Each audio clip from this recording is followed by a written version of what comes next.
Good Sunday morning and welcome in to Hilltop Huddle. We're in our studios here, nice and warm, November.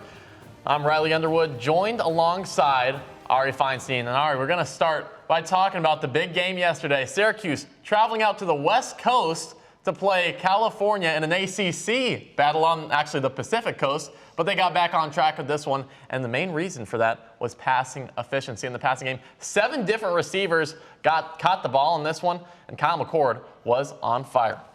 McCord right here, straight to Pena. Pena has been such an asset for this SU team with 11 receptions and 97 yards, as we see McCord launching another pass to him for the easy first down. Yeah, these passing first downs were big, and then it goes over to Oronde Gadsden. We wanted some more from him pre-game, and he gave it to us.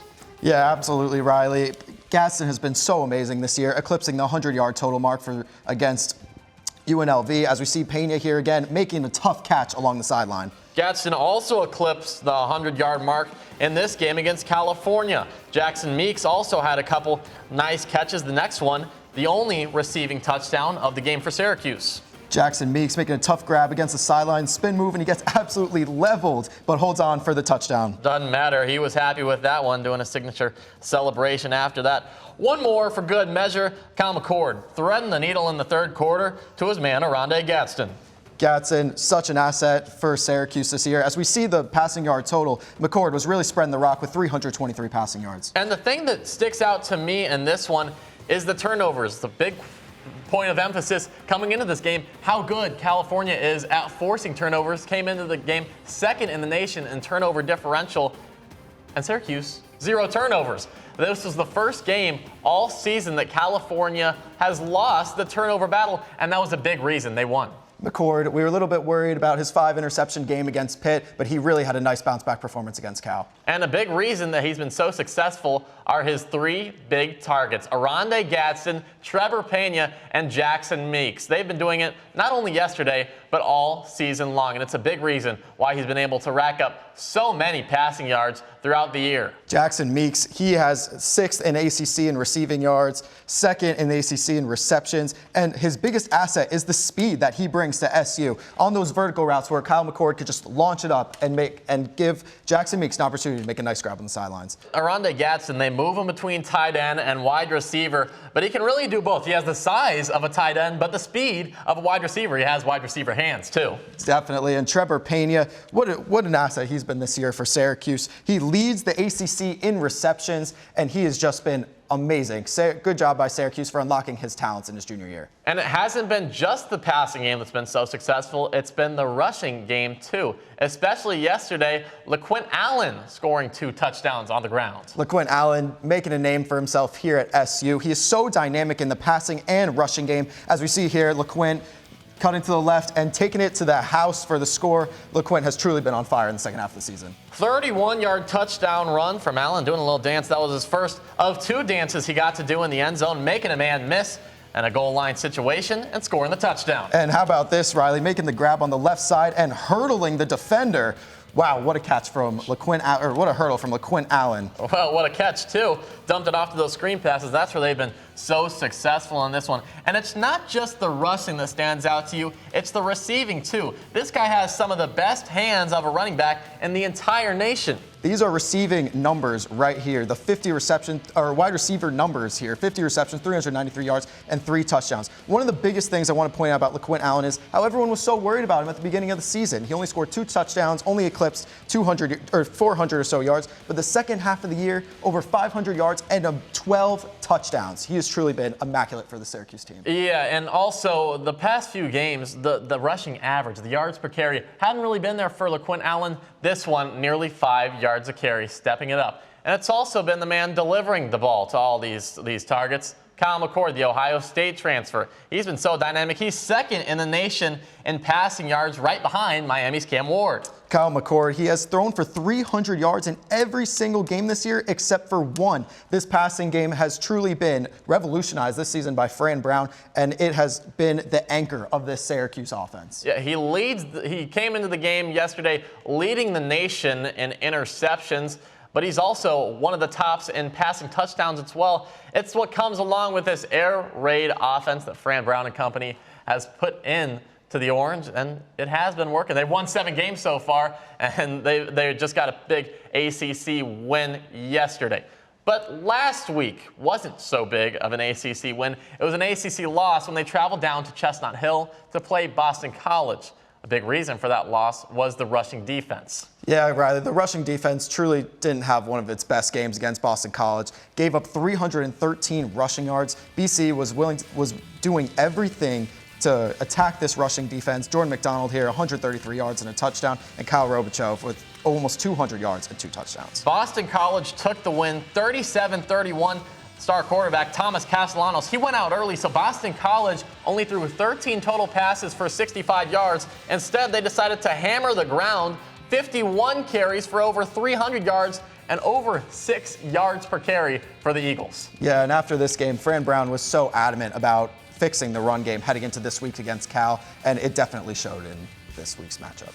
And we actually had a chance to sit down with 2 of the defensive anchors for the Syracuse football team.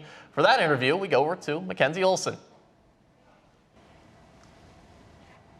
Thanks, guys. Today I'm joined with Derek McDonald and Justin Barron, 2 linebackers on Syracuse football. Thank you for joining us.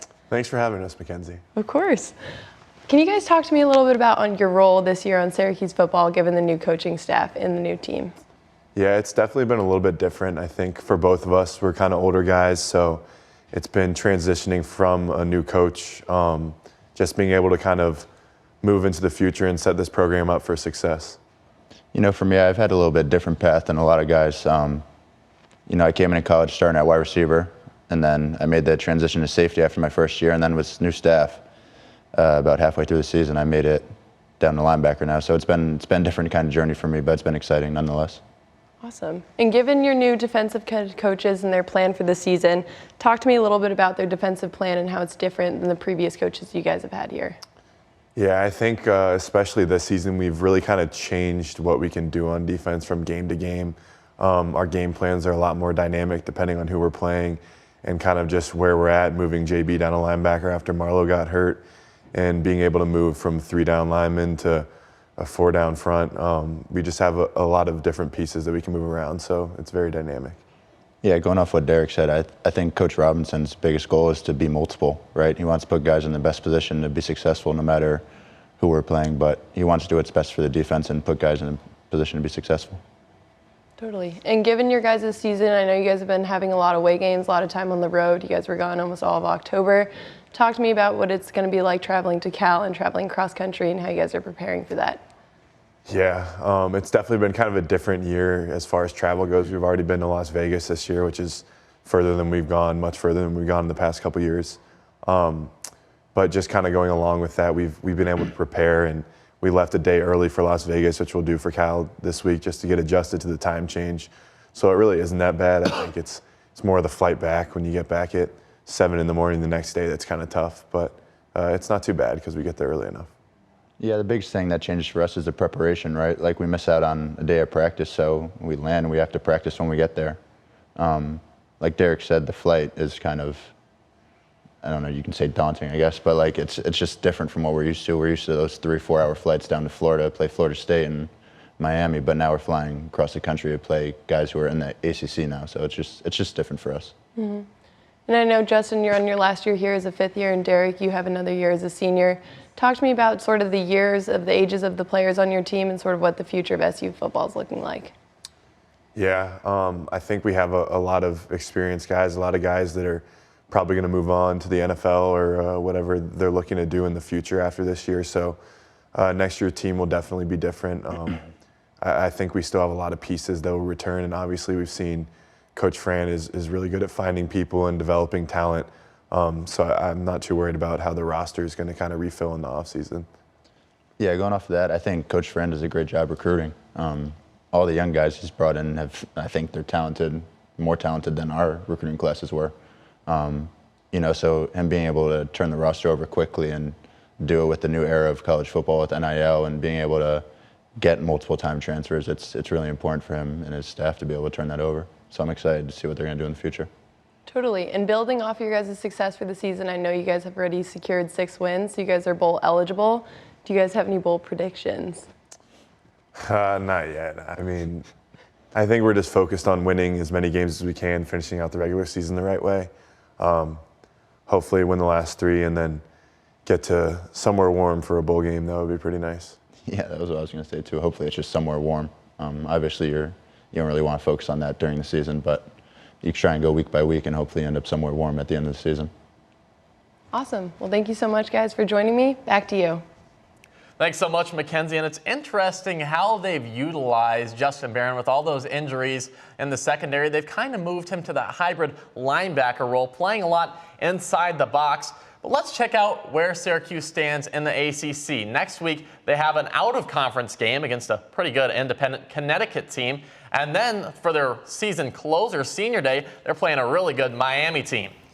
Against Miami in 2 weeks. That would be a huge, huge, huge win for this Syracuse squad and a way to go into the bowl game with a ton of momentum.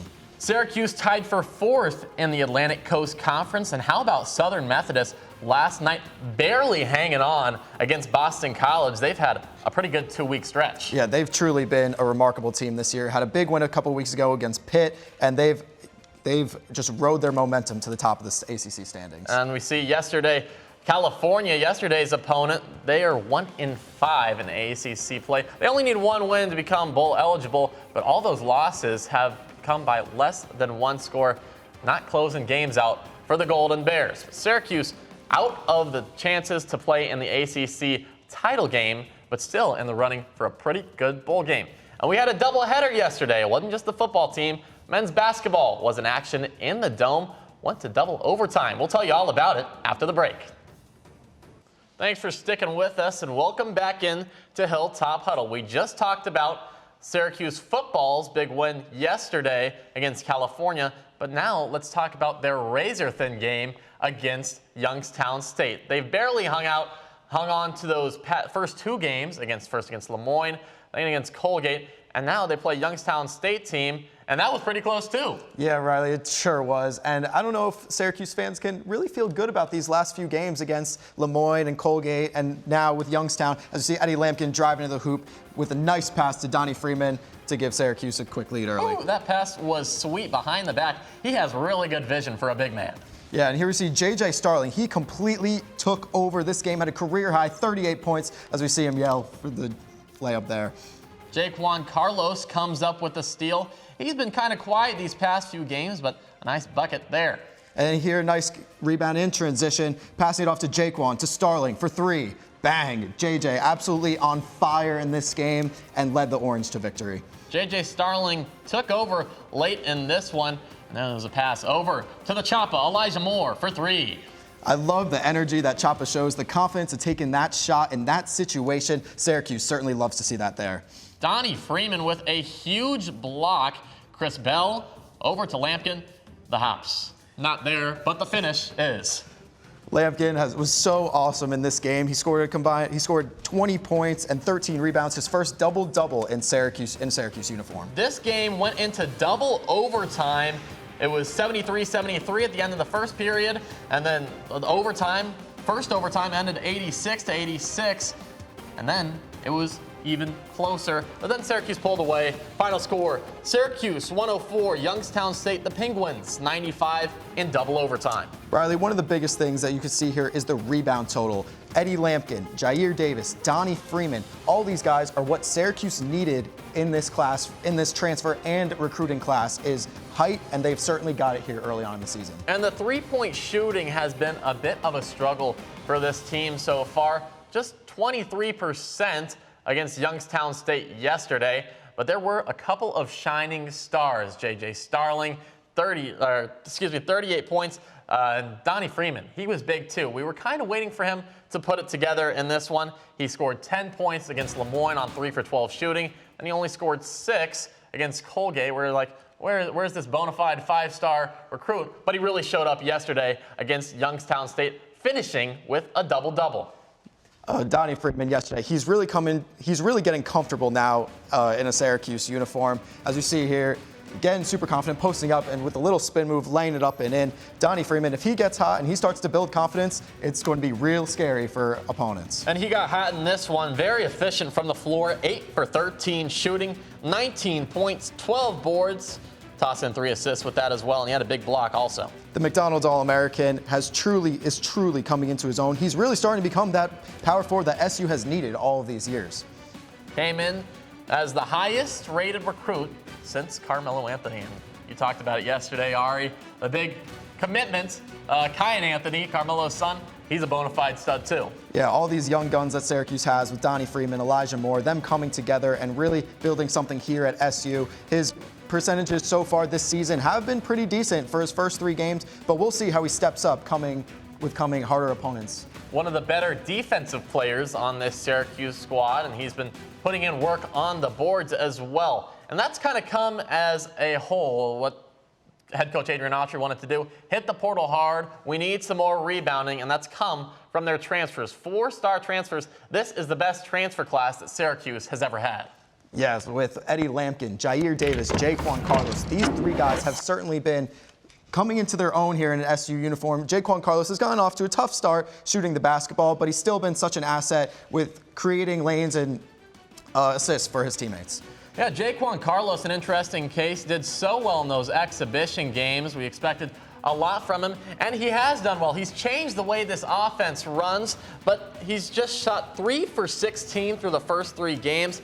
Not even 4 points a game, but those assists have been big. He doesn't need to necessarily score the ball every single game, be that big-time scorer, because they have those other 2 transfers too. Jair Davis, he's been putting in work, the big body, along with Eddie Lampkin. That dynamic duo has been really dangerous down low. Absolutely, and the 7.7 rebounds per game and 9.3 rebounds per game for both guys, they don't have to rely on one or the other to get those rebounds. If they work in unison as well with the height of Donnie Freeman, these 3 guys have been carrying the offensive end, creating second chance opportunities for their teammates, and it's really showed in the first 3 games. The depth has been huge on any other team. Jair Davis would be starting. He comes off the bench, and he really provides a spark. But it's not just about the transfers. We got some old faces on the team as well. Syracuse returns 2 of its 3 leading scorers from last season, and they've showed out big this season as well. J.J. Starling and Chris Bell, really good shooters we saw from last year, and it's carried over from this year. The experience from Adrian Autry's first season carrying into a second. J.J. Starling, like you mentioned, has been absolutely incredible. Yesterday we saw him score 39 points for his career high. But one thing that I've noticed with Chris Bell so far is that he's only 4 for 18 on threes this year. So obviously that needs to get better. But he's still scoring the basketball in so many different ways, despite that 3-point shooting being off a little bit. Well, that 3-point shooting has kind of been a team-wide issue so far in this year, shooting right around the quarter mark, 25%. But he's the best returning shooter in the ACC. I think we'll see him step it up throughout the year. And yesterday, J.J. Starling, he utilized his clutch gene. Down the stretch, he had 8 for 12 free throws in crunch time, and he knocked it down for Syracuse to ultimately take the win against a tough Youngstown team. And this Youngstown State team was a team that got dominated by Ohio State the game before, and they put up a really good fight in the JMA Wireless Dome, taking the Orange to double overtime. And this was kind of the final tune-up that the Orange got to have, kept the first 3 games really close, and then they have a really tough upcoming non-conference schedule. One of the biggest things for Syracuse so far is that they faced so much adversity in their first 3 games. Sure, it hasn't been pretty, but they are building a team chemistry and saying, hey, we can grind out these wins, and they're going to have to do that against tough teams, against Texas, Cornell, a ranked number 6 Tennessee team in the SEC ACC Challenge coming up. And that's right before they take on Notre Dame to start ACC play. But this Legends Classic is really going to be an interesting test to see what this squad is really all about. They play a really good Texas team, and then they play Texas Tech or St. Joseph's. You may say, well, we can chalk off St. Joseph's. But no, they're a pretty good team out of the Atlantic 10. We saw their women's team beat the Syracuse Orange a few games ago pretty handedly, and they actually already beat Villanova. So they have a Power 5 win on their resume. This Legends Classic is really going to show what this team is made of. We saw it last season in the Maui Jim Maui Invitational, and Syracuse didn't look too good. Kind of sent some panic waves throughout the fan base, but I think if this team can gel together with these new faces in this tournament, might be the place to do it. Yeah, like you mentioned, with those panic waves, I think every single SU fan is having those waves currently after 3 close wins. But Syracuse is going to have their hands full. And if they could get production from those guys, J.J. Starling, Chris Bell, all those returning guys, plus their depth which they have gotten, they'll be just fine heading into this tough squad. tough stretch. And Syracuse 3-0 men's basketball. Another team, a team that's not winless on the Hill, is women's basketball. Through 3 games, they're below 500. We're going to talk all about how that's been going down right after this short break. Stick with us.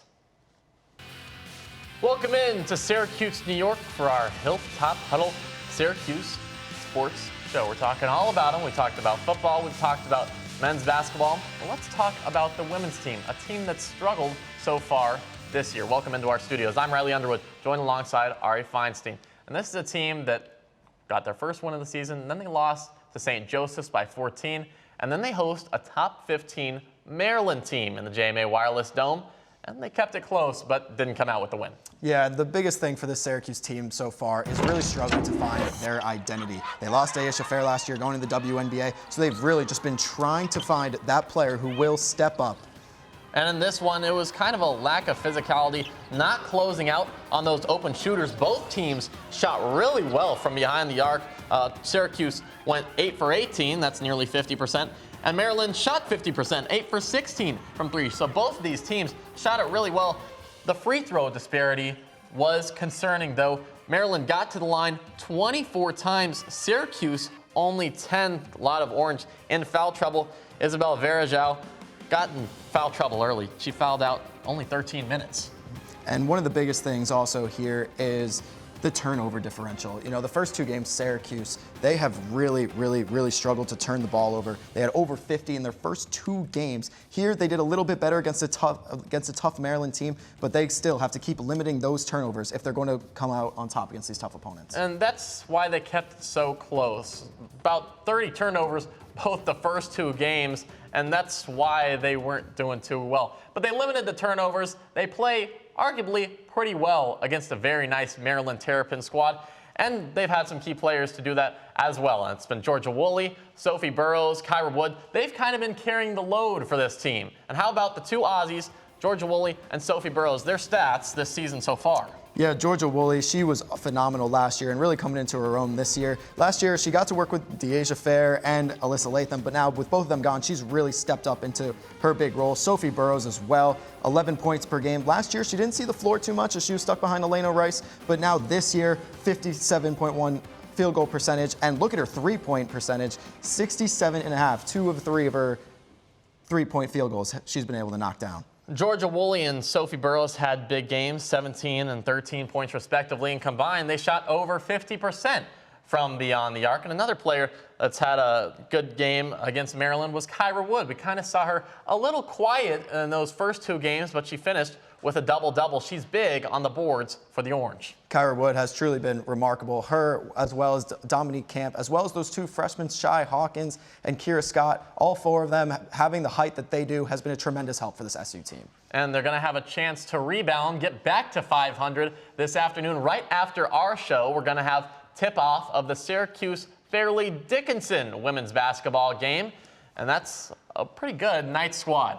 Yeah, when looking ahead here, looking at this UAlbany squad, Syracuse is going to have their hands full. I mean, UAlbany, they're still undefeated. They're going to have to go through point guard Kayla Cooper, who's currently averaging 21 points and 9 rebounds. So SU is really going to have to game plan around her and make sure that she doesn't get hot early so they can stay in this one. And similar with the men's team this tournament, this time they're going down to Florida. I think I'd rather have that than going just 4 hours down to Brooklyn. But they're going down to Florida, and they're playing a team that struggled from the ACC in Missouri, and then they get to play Creighton or Wichita State.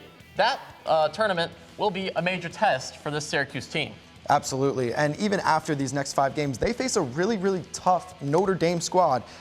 On that Notre Dame squad, they have 6 players that are averaging over 10 points a game. So they're playing really sound basketball. Something that was really big in that Maryland game, second chance points, and that's where the Orange excelled. They were crashing the boards. They had 25 compared to Maryland's 8 second chance points. Before we go, we're going to have some final thoughts from Ari. Overall, Syracuse, this week in sports, what have been your takeaways? This weekend has been a pretty good weekend so far for Syracuse sports. They won their game against Cal. They won their game against Youngstown. Women still have to do their part later this afternoon. But so far, so good. Obviously, Syracuse fans have some room to be concerned about their close win against Youngstown. But overall, so far, so good. They need to figure out these next few games before the men's team faces off against Texas. So for men's basketball, are you hitting the panic button yet? Syracuse is 3-0, but those 3 wins against non-power teams have come in a pretty close margin. Yeah, Riley. At the end of the day, 3-0 is 3-0. 3 wins are 3 wins. On the scoreboard right now, Syracuse, one of the top teams in the ACC. Sure, it doesn't look like it based off their play, but right now they are 3-0, and Syracuse fans can be happy with the fact that they are 3-0 and didn't drop one of those close games to those non-Power 5 conference games. Also have one of the most talented rosters and probably the most depth from top to bottom in the entire Atlantic Coast Conference. I think once they gel, they might figure it out a little bit more. Right after this one, we're going to have coverage of the Fairleigh Dickinson-Syracuse women's basketball game, see if they can get it back on track. For Riley Underwood, Ari Feinstein, thank you so much for joining us on Hilltop Huddle. I'll see you next time.